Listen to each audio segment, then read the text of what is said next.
Meu pai riu do meu pedido de 15% de participação, levei minhas habilidades para o concorrente de... Eu sou Alex Reynolds, tenho 32 anos, e meu próprio pai riu na minha cara quando pedi uma parte do negócio da família que passei 12 anos da minha vida construindo de dentro para fora. Antes de contar como essa risada de partir o coração acabou custando a ele toda a empresa e uma herança de 8 dígitos, me faça um favor e me diga onde você está assistindo nos comentários abaixo.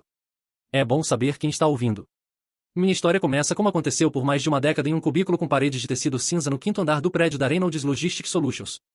Aquela pequena caixa de 1,5 x 1,5 metros era meu mundo. O ar ali sempre tinha o mesmo cheiro de café ligeiramente queimado, limpador de carpete industrial e o zunido elétrico de computadores sobrecarregados. Era o cheiro dos meus 20 anos, da minha cadeira de escritório cara. Se eu me recostasse totalmente e esticasse o pescoço, conseguiria ver apenas um pedaço do horizonte do centro da cidade entre dois prédios muito maiores e mais importantes. Mas, acima de tudo, minha visão era o quadro de avisos na minha frente. Não estava coberto com fotos de família ou cartões postais de férias. Estava coberto com diagramas de arquitetura de rede, gráficos de rotas de navegação e algoritmos nervosos que pareciam uma língua estrangeira para todos os outros, mas para mim era poesia.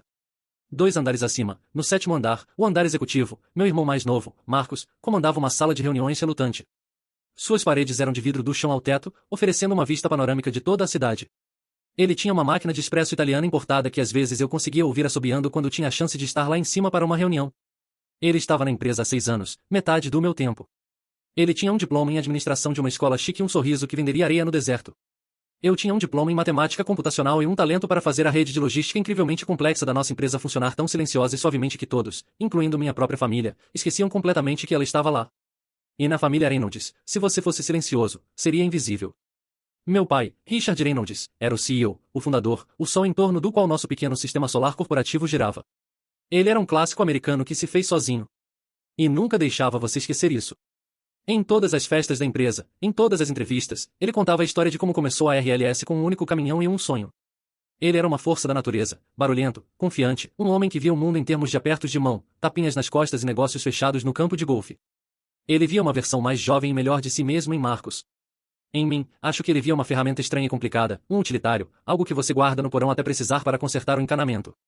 O maior trabalho de encanamento da minha carreira foi nosso maior cliente, Astute Industries.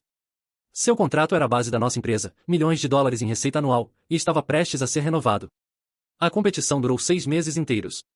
Meu cubículo não era apenas meu escritório. Era toda a minha vida. Trabalhei 18 horas por dia. Os fins de semana desapareceram. Minha dieta consistia em comida morna para a viagem, comida em cima do teclado. Estava desenvolvendo nossa bala de prata, um novo algoritmo de logística preditiva que cortaria os custos da Astute em incríveis 40% e reduziria seus tempos de entrega pela metade. Era, sem dúvida, minha obra-prima. Enquanto estava sentado ali numa terça-feira à noite, observando as linhas finais do código sendo compiladas sem um único erro, um sentimento que não sentia há anos começou a borbulhar no meu peito. Esperança. Era isso. Essa era a única coisa que eles não poderiam ignorar. Não poderiam dar crédito a mais ninguém. Essa era minha prova irrefutável de valor. No meu desktop pessoal em casa, armazenado em um disco rígido externo velho e empoeirado, estava o ancestral digital de todo esse projeto. Era uma pasta simples e despretensiosa, rotulada int_v1.0_2011. Havia criado sua lógica fundamental um ano inteiro antes de oficialmente ingressar na RLS, alimentado por miojo e ambição no meu dormitório da faculdade.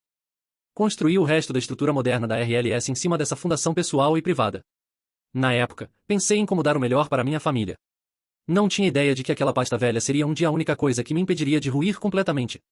A empresa não poupou gastos para a festa de celebração da renovação do contrato com a Astute. Foi no grande salão de baile de um hotel histórico no centro da cidade, o tipo de lugar com tetos altos que fazia você se sentir pequeno só de estar lá. Lustres de cristal derramavam luz sobre as mesas cobertas com linho branco. Um bar aberto estava funcionando e um trio de jazz tocava alto o suficiente para fazer as conversas parecerem sofisticadas. Todo mundo estava lá vestido com suas melhores roupas, rindo, fazendo networking, celebrando uma vitória que apenas parcialmente entendiam. Eu estava lá atrás, bebendo água com gás, sentindo como se estivesse usando a roupa íntima de outra pessoa, representando um papel numa peça cujo roteiro não me foi dado.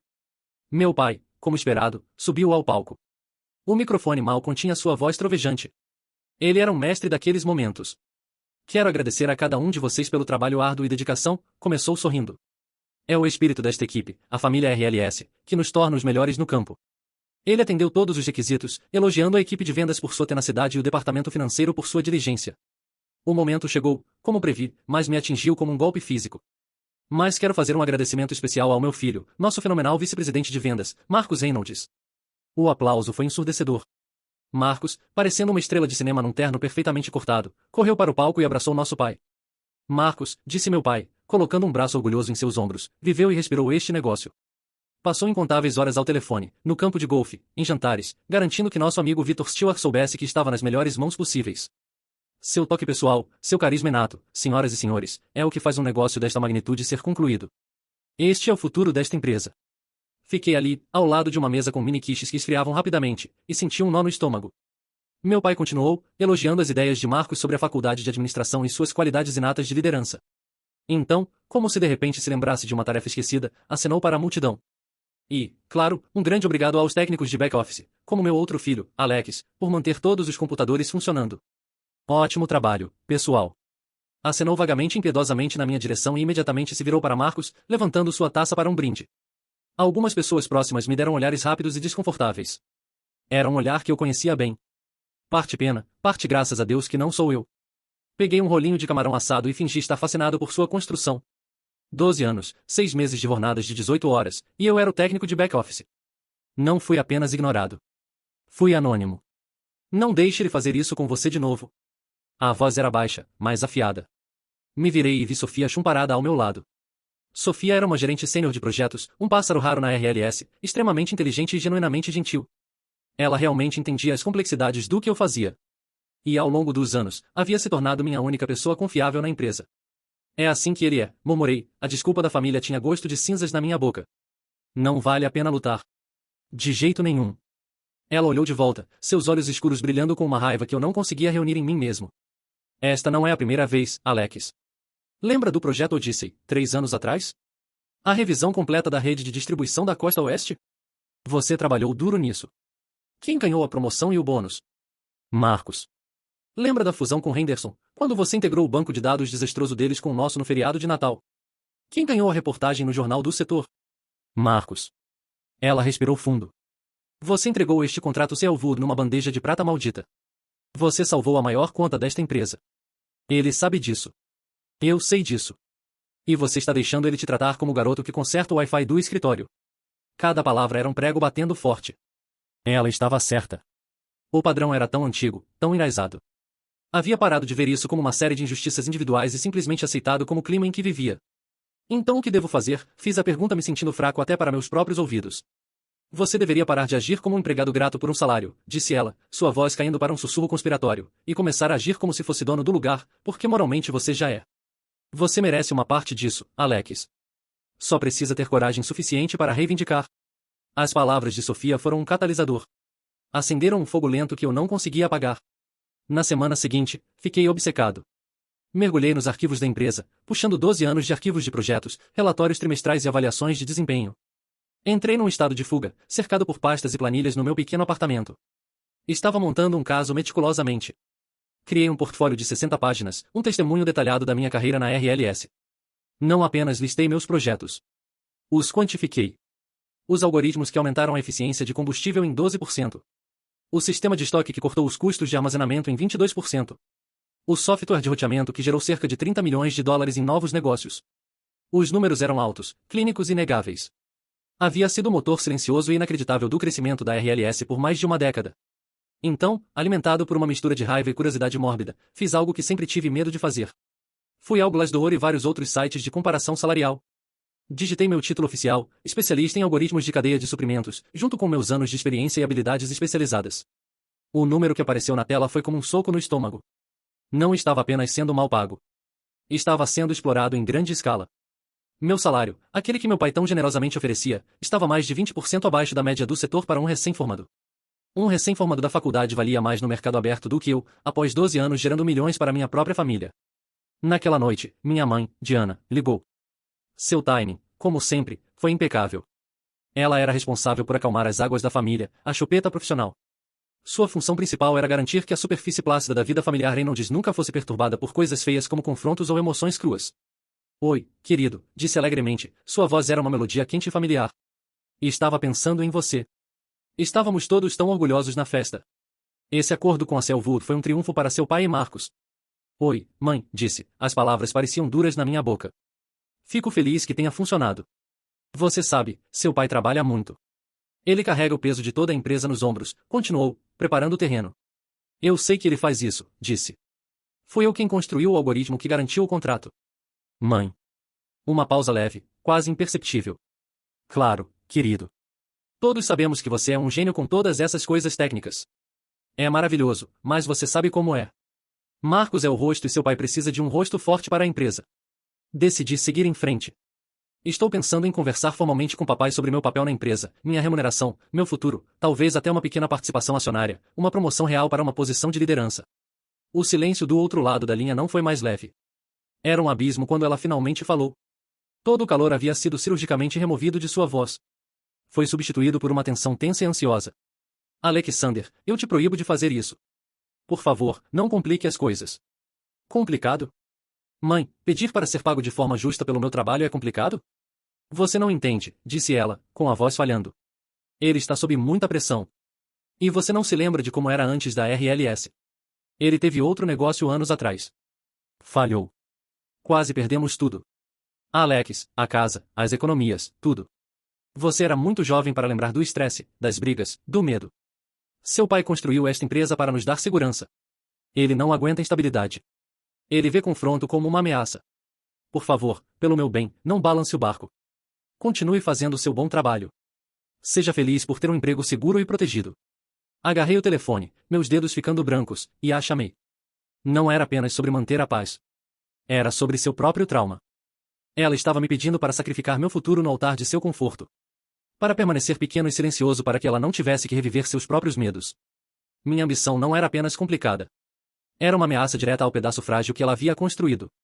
Preciso ir. Mãe, disse, com voz monótona. Desliguei antes que ela pudesse responder. Senti um sentimento profundo e emocionante de isolamento. Lutava contra a arrogância do meu pai e o direito do meu irmão. Apenas. Estava lutando contra o medo profundo da minha mãe. Estava completamente sozinho nisso. Olhei para o documento de 60 páginas na minha mesa. Não era mais apenas um portfólio. Era uma acusação. Sofia estava certa. Era hora de parar de agir como um empregado. Era hora de descobrir o que eu realmente valia. E tinha a sensação de que a resposta não seria encontrada dentro do prédio da RLS. Peguei meu telefone, minha mão surpreendentemente firme, e liguei para a secretária do meu pai. Oi, Carol. Preciso agendar uma reunião com meu pai, por favor, o mais rápido possível. Na tarde seguinte, me vi do lado das imponentes portas duplas do escritório do meu pai. A madeira grossa e polida parecia feita para intimidar. O portfólio nas minhas mãos parecia menos como um documento e mais como um escudo. Havia passado a manhã ensaiando meus pontos de discussão, tentando antecipar suas objeções, mas meu coração estava martelando contra minhas costelas como um pássaro encurralado. Carol, sua assistente executiva, que me conhecia desde que eu era adolescente e aparecia depois da escola, deu um pequeno sorriso nervoso. Ele está pronto para você, Alex. Entre. Empurrei a porta e entrei. O escritório era o ápice do poder corporativo. Uma grande mesa de madeira, tão polida que você podia ver seu reflexo nela, servia como uma barreira entre meu pai e o resto do mundo. Uma parede de janelas atrás dele exibia uma vista espetacular da cidade. Uma vista que ajudei a apagar, mas nunca tive permissão para apreciar. Ele estava sentado numa cadeira de couro preto com encosto alto, parecendo um rei em seu castelo. E ele não estava sozinho. Aninhado numa das duas poltronas de luxo para visitantes estava Marcos. Ele estava casualmente rolando algo no telefone, a imagem da arrogância entediada. Ele olhou para cima quando entrei, um sorriso preguiçoso se espalhando pelo rosto. Bem, olha o que o gato trouxe. Vim buscar sua estrela dourada por assiduidade perfeita, mano. Marcos estava apenas me mostrando suas projeções de vendas para o próximo trimestre, disse meu pai, sua voz uma buzina baixa. Ele gesticulou para a cadeira vazia ao lado de Marcos sem fazer contato visual. Coisas inspiradoras. Agora, o que é tão importante que não podia ser um e-mail? Filho. Meu roteiro cuidadosamente preparado, meus argumentos lógicos, tudo isso se dissolveu na presença ácida do meu irmão. Esta não era uma reunião privada entre pai e filho, era uma execução pública. Meu pedido estava sendo prejudicado, transformado num show para a diversão do meu irmão. Respirei fundo, forçando minha voz a permanecer calma. Caminhei até lá e coloquei a carteira pesada bem no centro de sua mesa. Pai, pedi esta reunião para discutir meu futuro na Reynolds Logistics. Meu pai deu uma olhada rápida na carteira. Sua expressão era de profundo desinteresse. Tudo bem, estou ouvindo. Fale. Estou na RLS há 12 anos, comecei, fazendo minha voz ganhar um pouco de força. E neste documento, descrevi meticulosamente minhas contribuições durante esse tempo, os sistemas proprietários que construí do zero, a receita quantificável que gerei diretamente os milhões de dólares em economia que criei através de melhorias de eficiência. Especificamente, com o novo algoritmo Cevar, revolucionei fundamentalmente nossa principal oferta de serviços. Marcos soltou um suspiro teatral. Ah, lá vamos nós. O discurso sou um gênio. Ponto. Me recusei a olhar para ele. Mantive meu olho no meu pai. Com base nessas contribuições e pesquisa de mercado extensa, acredito que minha função e remuneração devem ser ajustadas. Não sou apenas um programador de back-office. Estou pedindo uma promoção para uma posição de diretor de tecnologia recém-criada. Estou pedindo um salário que reflita meu valor de mercado e estou pedindo uma participação de 15% no negócio da família. É hora de eu ter uma participação real, uma parte real da minha herança. A palavra herança pairou no ar, carregada e perigosa. O escritório ficou silencioso. O único som era o zumbido fraco do tráfego da cidade lá embaixo. Meu pai se recostou na cadeira, estreitando os olhos enquanto me encarava. Pegou uma caneta pesada e dourada e começou a bater ritmicamente na superfície polida de sua mesa. Toque, toque, toque. O som perfurou meu crânio. Então um som baixo começou no fundo do peito dele. Era uma risada rouca. A risada cresceu, aumentando de volume até explodir numa risada alta, alta e desdenhosa. Era um som horrível e feio, ricocheteando nas paredes de vidro, enchendo cada canto da sala com ridículo. Marcos, percebendo sua deixa, se juntou a ele. Jogou a cabeça para trás e soltou sua risada afiada e cruel. 15%? Pai, eu te disse que ele estava tendo ideias acima de sua posição. CTO? Chefe de polícia idiota, talvez. Meu rosto estava em chamas. Podia sentir o sangue gotejando nos meus ouvidos. Não conseguia olhar para eles. Me concentrei num pequeno nó na textura da madeira da mesa, traçando suas linhas com meus olhos. Qualquer coisa para evitar gritar ou quebrar. 15%? Meu pai finalmente disse, limpando uma lágrima de alegria dos olhos pressionando botões num computador. Alex, pelo amor de Deus, você é um mecânico brilhante. Admito, o melhor. Mas você não dá ao mecânico uma participação de 15% na concessionária. Ele só conserta carros quando quebram. Minha própria voz saiu tensa e tensa. Eu não só conserto carros. Eu projeto os motores. Os motores com os quais você e Marcos estão ganhando todas as suas corridas. Essa é uma frase fofa, disse Richard, o humor desaparecendo de seu rosto tão rapidamente quanto apareceu.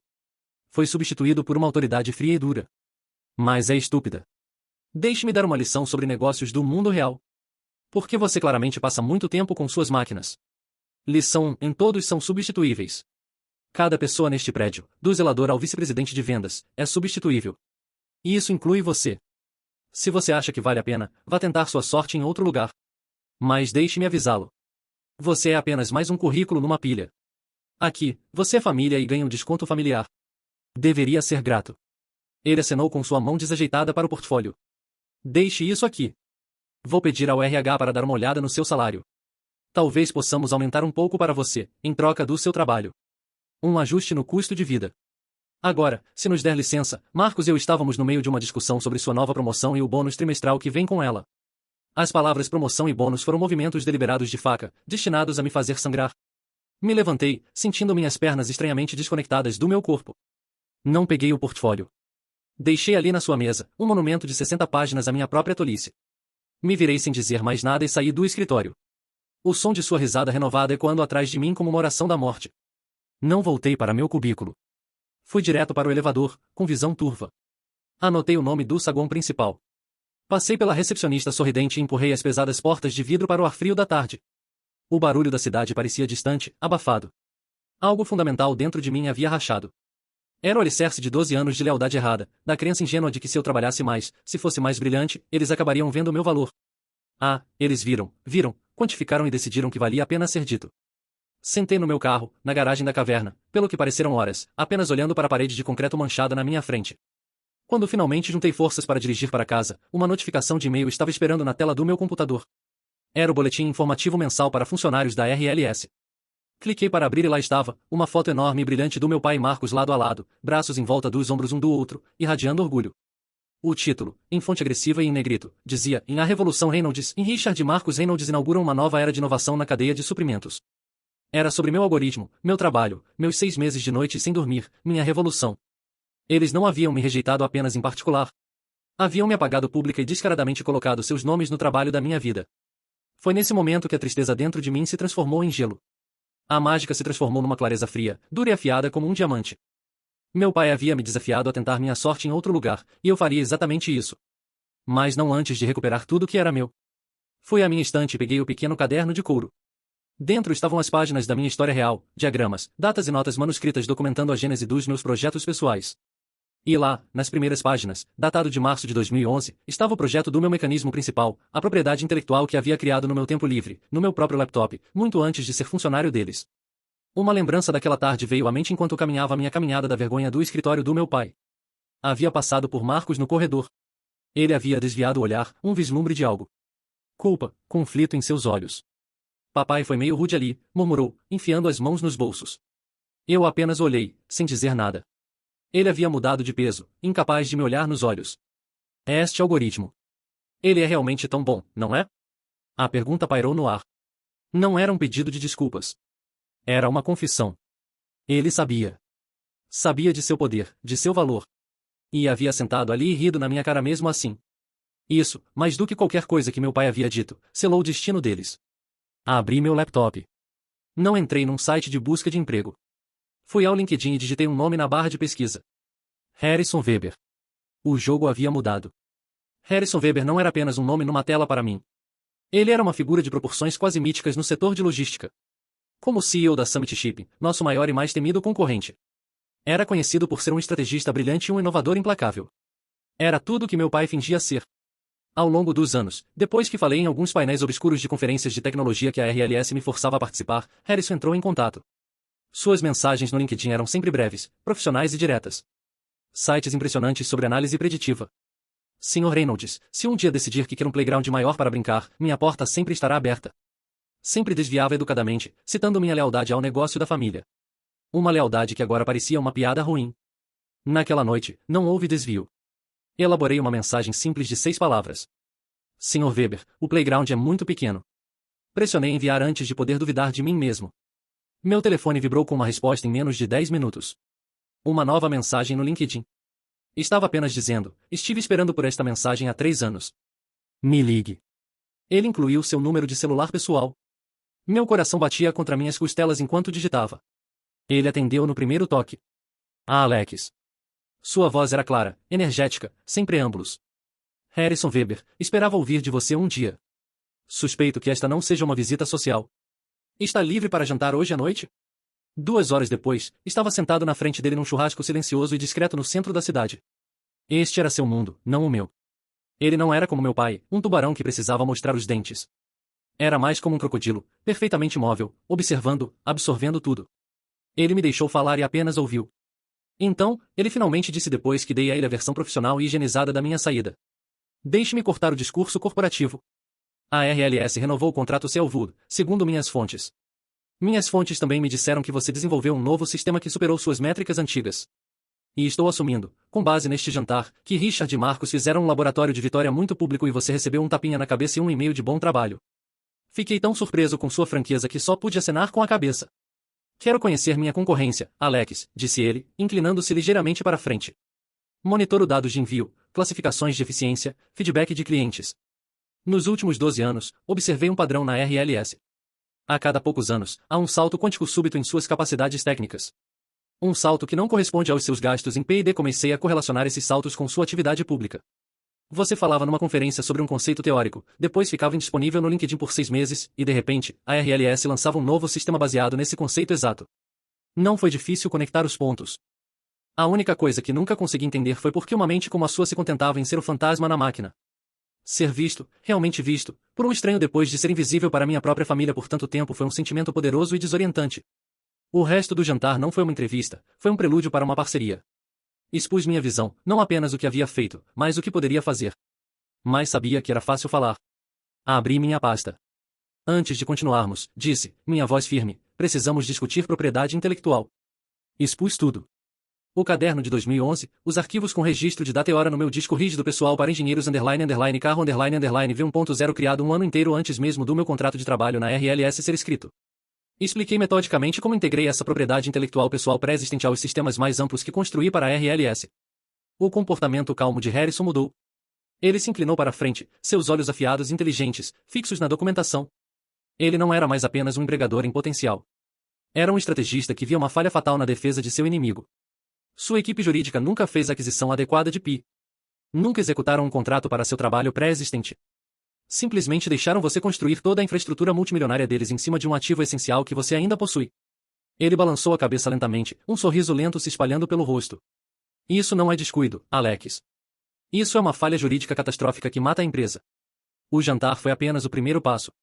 A semana seguinte foi um turbilhão. Conheci os principais engenheiros da Summit. Foi uma revisão técnica exaustiva de 8 horas. Eles não estavam apenas testando o meu conhecimento. Estavam testando o meu pensamento, meu processo. Pela primeira vez, estava numa sala com pessoas que falavam minha língua, que desafiavam e respeitavam minhas ideias. Foi emocionante. Então veio a reunião com a principal conselheira da Summit, uma mulher prudente e objetiva chamada Isa Albright. Ela e sua equipe passaram um dia inteiro examinando minha documentação. Eles foram meticulosos, cruzando datas, contratos de trabalho e leis de PI. Finalmente, ela olhou para mim do outro lado da mesa de conferência e fez uma única declaração decisiva. Sua reivindicação é inabalável, Sr. Reynolds. Eles não têm base para se apoiar. A reunião final foi com Harrison e o CEO da Summit. Eles me fizeram a oferta. Era mais que um emprego. Era uma coroação. Vice-presidente de inovação, um salário que era o triplo do meu salário na RLS, opções de ações que me fariam um homem rico e, mais importante, um contrato formal multimilionário para aquisição exclusiva dos engenheiros V1.0. Não estamos apenas oferecendo um playground maior, Alex, disse Harrison, deslizando o contrato grosso sobre a mesa. Estamos dando as chaves para projetar e construir um parque de diversões totalmente novo, mas a oferta depende desta reivindicação ser tão sólida quanto nossos advogados acreditam. Estamos investindo em sua mente, Alex, não num processo prolongado com seu pai. Olhei para o contrato. Era uma validação em tinta e papel. Era a respeito. Era tudo. Peguei a caneta pesada e cara. Você tem um acordo. Minha demissão foi um e-mail silencioso de 2 frases. A reação foi tudo. Exceto isso. Meu pai ligou para meu celular 9 vezes seguidas. Deixei cair na caixa postal. Ele finalmente deixou uma mensagem. Sua voz era uma mistura frenética e irreconhecível de pânico e raiva. Ele se ofereceu para igualar a oferta da Summit. Ofereceu-se para dobrá-la. Ofereceu-me o título de CTO. Ofereceu-me o escritório cantante de Marcos. Respondi com uma mensagem simples. É tarde demais. As últimas 2 semanas na RLS foram como caminhar por um funeral. Meus colegas evitavam meus olhos. O ar estava denso de sussurros. Marcos me encurralou perto dos elevadores. Seu rosto estava vermelho com um sentimento de traição que ele não tinha direito de sentir. Depois de tudo que esta família fez por você, depois de tudo que seu pai lhe deu, é assim que você retribui. Correndo para o inimigo. Ele me deu um cubículo e um salário abaixo do mercado, disse, minha voz fria e dura como piso de mármore. Eu diria que estamos quites. Com licença, Marcos. Tenho trabalho a fazer. Minha entrevista de saída foi com Vince Mitchell, advogado e amigo de longa data do meu pai.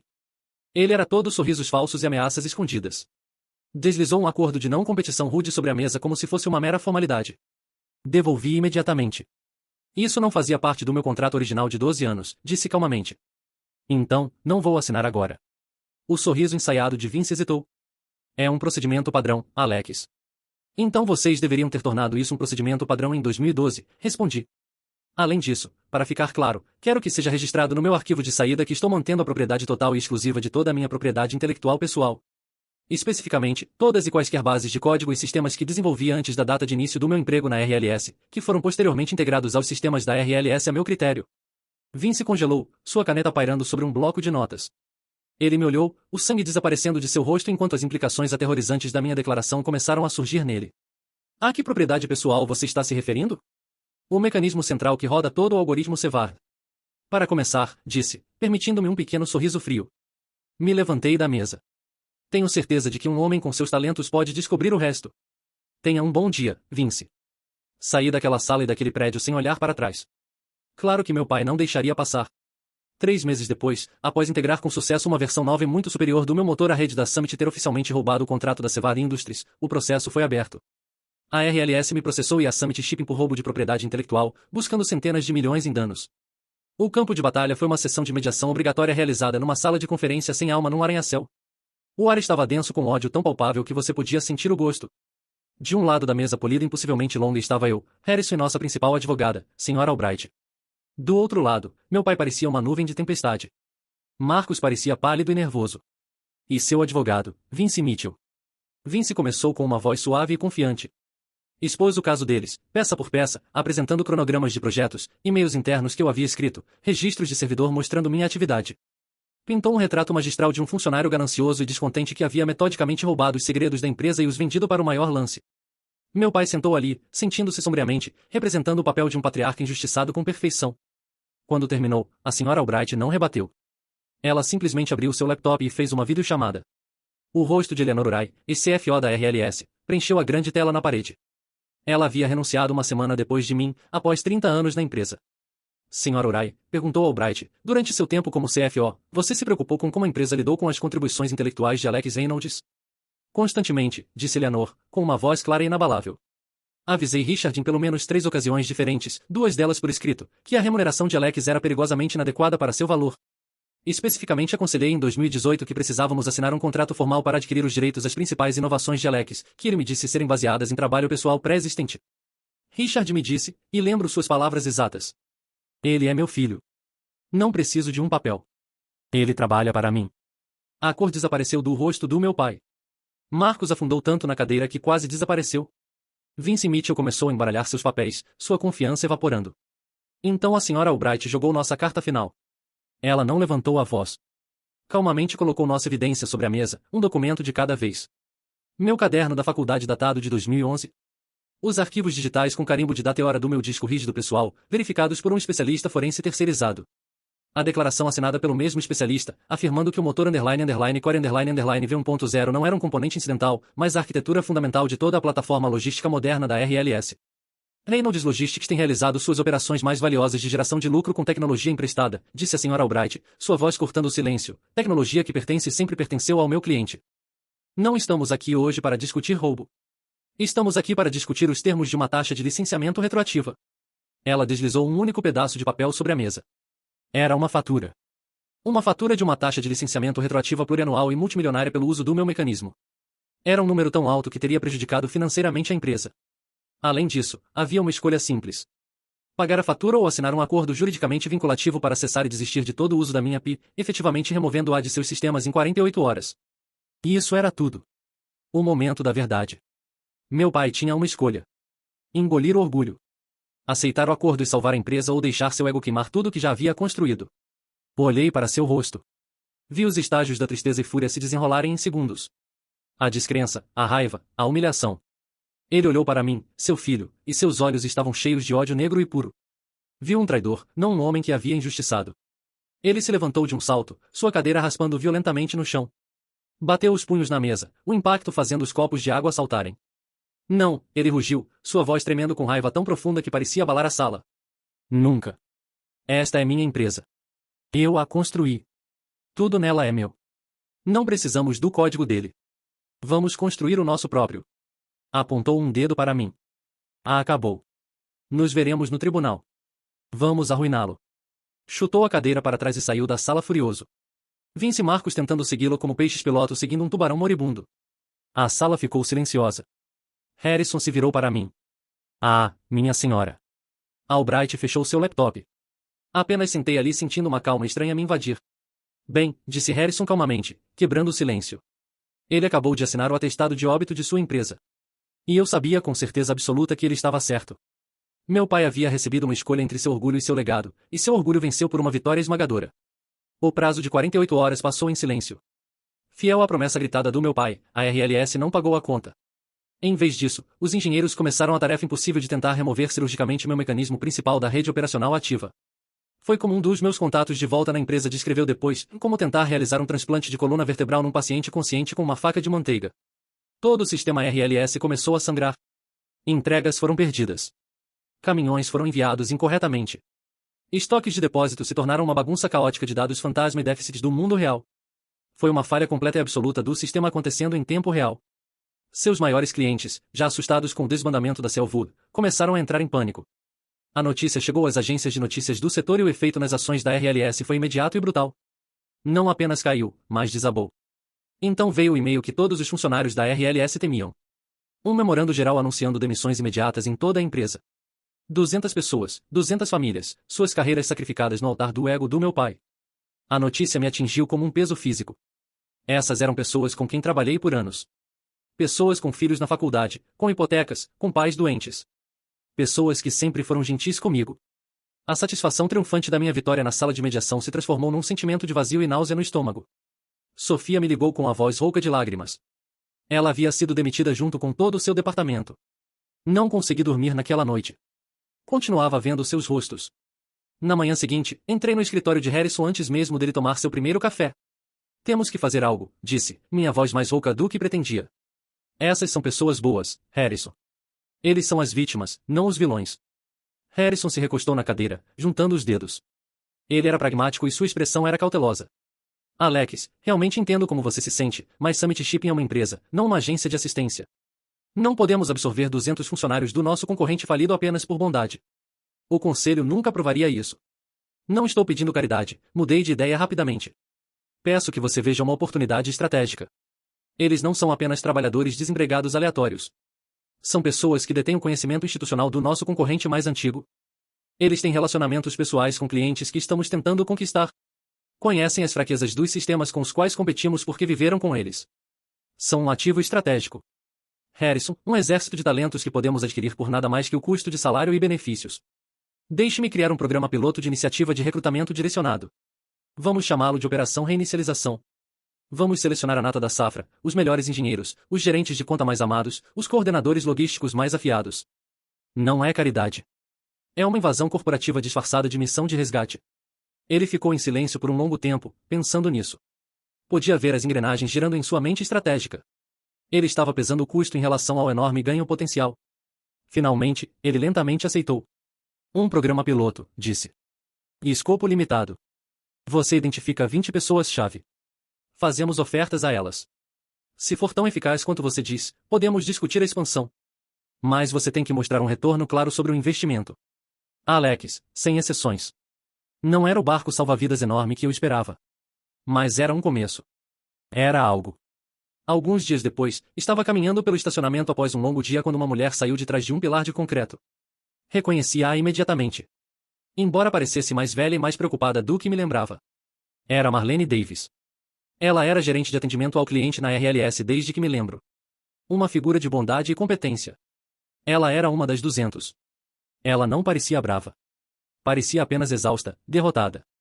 Não estou aqui para gritar com você, Alex, disse, com a voz rouca de emoção. Sei que não foi realmente sua culpa. Foi o orgulho de Richard. Mas queria apenas que você visse um rosto real. Não apenas um número numa declaração à imprensa. Ela me contou sobre seus 25 anos na RLS. Contou-me sobre o diagnóstico recente do marido e as contas médicas crescentes. Contou-me sobre a filha começando o primeiro ano da faculdade no outono e sobre a mensalidade que não tinha mais certeza se poderia cobrir. Tenho 56 anos, disse, com a voz rouca. Uma única lágrima desceu pela bochecha. Dediquei toda a minha vida profissional àquela empresa. Não entendo algoritmos ou códigos, Alex. Só sei como cuidar de clientes. Quem vai me contratar agora? Sua pergunta ficou no ar. Uma acusação devastadora do dano colateral da minha guerra. Não podia prometer-lhe um emprego na Operação Reinicialização. O programa piloto estava focado primeiro em engenheiros e equipe de vendas. Minha vitória parecia completamente vazia, mas podia fazer algo. Peguei meu telefone. Marlene, disse, com a voz mais suave agora. Não posso prometer um emprego na Summit hoje, mas conheço uma mulher. O nome dela é Catherine. Ela é uma das principais recrutadoras executivas no setor de logística e varejo. Uma verdadeira tubarão, e ela me deve um favor. Fiz a ligação ali mesmo, no meio do estacionamento. Coloquei-a em viva voz. Disse a Catherine que se ela estava procurando pela diretora de atendimento ao cliente mais experiente, dedicada e amada de todo o país, eu havia encontrado. Não exagerei, apenas contei a verdade sobre a lenda de Marlene dentro da RLS. Quando desliguei, Marlene estava chorando. Mas desta vez, as lágrimas pareciam diferentes. Obrigada, Alex, sussurrou. Enquanto caminhava para meu carro, sabia que meu trabalho estava longe de terminar. Vencer a batalha contra meu pai foi a parte fácil. A parte difícil era descobrir como construir algo melhor e mais humano dos danos. Um ano pode parecer uma eternidade. Nos 12 meses que se seguiram ao colapso da RLS, meu mundo foi reconstruído do zero. A empresa do meu pai havia desaparecido. Os icônicos caminhões vermelhos e azuis foram vendidos em leilão para pagar credores. O prédio de aço e vidro foi demolido e transformado em condomínios de luxo. O nome Reynolds Logistics Solutions, que uma vez foi um titã do setor, era agora uma história de advertência contada em escolas de negócios. Um fantasma. Minha vida na Summit, no entanto, estava prosperando. A operação reinicialização havia sido mais bem-sucedida do que ousei esperar. Os 20 contratos iniciais foram integrados perfeitamente, trazendo consigo uma riqueza de experiência e relacionamentos com clientes que resultou num aumento quantificável em nossa participação de mercado. Harrison, fiel à sua palavra, aprovou a expansão. Durante o ano seguinte, contratamos estrategicamente mais de 100 dos melhores ex-funcionários da RLS. Sofia era agora minha diretora de gerenciamento de projetos, meu braço direito essencial. Contratamos 12 dos melhores engenheiros da RLS, que me ajudaram a construir sistemas muito mais avançados que meu trabalho anterior. Não apenas resgatamos pessoas. Absorvemos a alma do nosso ex-concorrente e isso nos tornou mais fortes que nunca. Marlene Davis, após uma entrevista brilhante, conseguiu uma posição de diretora sênior numa grande varejista nacional. Ela me enviou um cartão de agradecimento no Natal. Minha família, no entanto, permaneceu um deserto. Não havia visto meu pai. Minha mãe me deixava mensagens de voz curtas e hesitantes a cada poucas semanas, ligando apenas para saber como você está, querido, e nunca tive forças para responder. O silêncio entre nós era um abismo de acusações silenciosas e pesadas. Então, numa terça-feira à tarde, minha assistente tocou meu interfone. Alex, seu irmão Marcos está no saguão. Ele não tem horário marcado. Devo mandá-lo embora? Hesitei por um longo segundo. Não, disse, surpreso com minha própria resposta. Mande-o subir. O Marcos que entrou no meu escritório era um estranho. A arrogância jovem e o sorriso arrogante haviam desaparecido. Foram substituídos por uma camisa social ligeiramente amassada e um olhar de profunda exaustão. Ele estava trabalhando, pelo que ouvi, numa pequena empresa de logística em dificuldades do outro lado da cidade, numa posição de nível básico. Havia deixado o escritório de canto por um cubículo. Minha vida antiga era agora a dele. Sentamos em silêncio por um momento, o zumbido do meu novo escritório de última geração preenchendo o vazio. Meu escritório, notei com um choque súbito de ironia, era quase 2 vezes o tamanho do antigo escritório do meu pai. Eu vim aqui para me desculpar. Ele finalmente gaguejou, olhando para o carpete caro. Balançou a cabeça. Não, isso não está certo. Desculpa nem começa a descrever. Finalmente olhou para cima e, pela primeira vez na minha vida, vi algo além de arrogância ou zombaria em seus olhos. Vi uma clareza profunda e dolorosa. Eu tinha ciúmes, Alex, disse, sua voz baixa e áspera. Durante toda a minha vida, papai me considerou a pessoa carismática, a pessoa do povo, o futuro líder. Ele me elogiava por isso. Mas eu sempre soube. No fundo, eu sabia que você tinha um verdadeiro domingo. Você podia criar coisas do nada, coisas que funcionavam, coisas que tinham valor imenso. Eu nunca seria capaz de fazer isso. Eu podia apertar mãos. Podia contar uma piada, mas não podia construir nada real. E em vez de admirá-lo por isso, eu o odiava por isso. Era mais fácil diminuí-lo, menosprezá-lo, do que admitir que eu era uma fraude. Respirou fundo.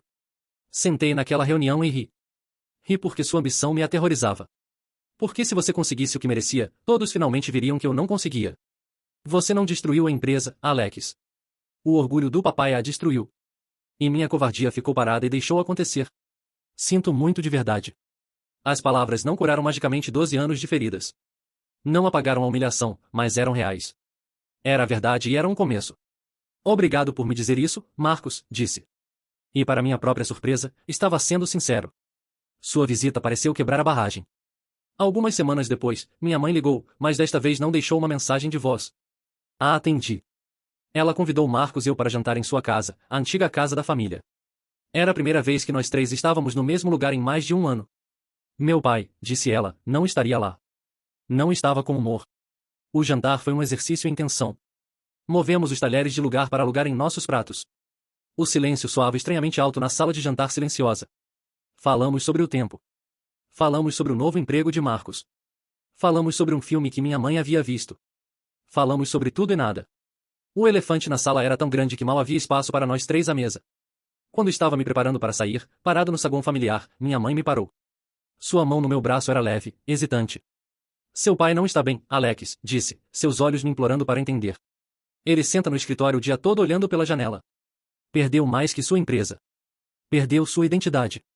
Eu sei, mãe, disse suavemente. Eu estava com tanto medo, sussurrou. Sua postura cuidadosamente construída finalmente desmoronando, lágrimas brotando em seus olhos. Todos aqueles anos, eu estava com tanto medo de sermos como as coisas eram antes, quando não tínhamos nada.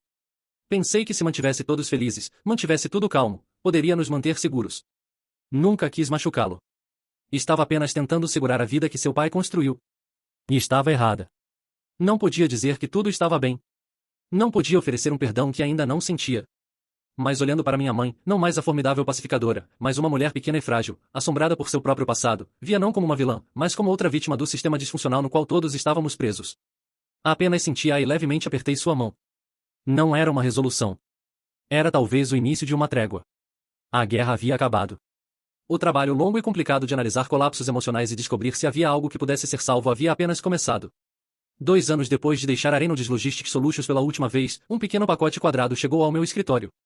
Não havia endereço de retorno, mas reconheci imediatamente a caligrafia trêmula e característica na etiqueta. Era a do meu pai. Minhas mãos tremeram um pouco quando abri.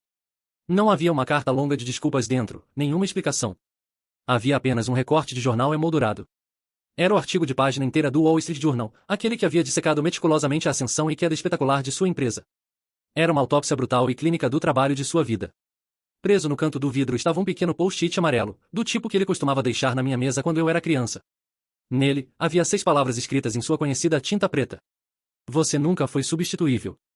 Eu saí. Pendurei na parede do meu escritório, não como um troféu para me gabar, mas como um lembrete diário gritante, um lembrete do custo devastador do orgulho, do poder silencioso da humildade e da verdade simples e profunda de que o valor de uma pessoa não é determinado por um título, um salário ou a aprovação de outros. Minha vida agora é algo que nem poderia ter sonhado naquele cubículo do 5º andar. Como diretor de inovação da Summit, meu nome está em várias novas patentes, mas o trabalho de que mais me orgulho não tem nada a ver com código.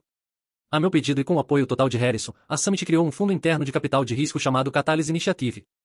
Não investimos em grandes empresas estabelecidas. Procuramos e financiamos inventores solo brilhantes, pequenas startups, iconoclastas, os tipos de mentes que correm maior risco de serem esmagadas, exploradas ou ignoradas pelo mundo corporativo. Oferecemos mais que apenas dinheiro. Oferecemos proteção legal para sua propriedade intelectual, orientação ativa e uma plataforma para eles construírem em seus próprios termos. No outro dia, estava numa reunião de apresentação. Uma jovem engenheira, provavelmente não muito mais velha que eu quando comecei na RLS, estava apresentando seu trabalho nervosamente, mas brilhantemente. Ela era poderosa e sua ideia era revolucionária. Depois que terminou, meus VPS da equipe em seus assentos caros imediatamente começaram a bombardeá-la com perguntas sobre participação de mercado, escalabilidade e margens de lucro. Levantei minha mão, silenciando-os. Olhei para a jovem mulher e vi a mistura poderosa e familiar de esperança e medo em seus olhos. Sorri. Sua tecnologia é incrível, disse. É tudo maravilhoso, mas tenho uma pergunta diferente. Vamos falar sobre você. Qual é seu plano para proteger sua propriedade intelectual? Nos diga como podemos estruturar um acordo que invista em você como fundadora, não apenas na ideia que você criou. Uma onda visível de alívio tomou conta de seu rosto. Naquele momento, vendo-a se erguer um pouco mais, percebi que minha jornada havia finalmente se completado. A luta longa e dolorosa não havia sido apenas para conseguir o que me era devido. Foi sobre aprender uma lição que era maior que qualquer empresa ou qualquer família.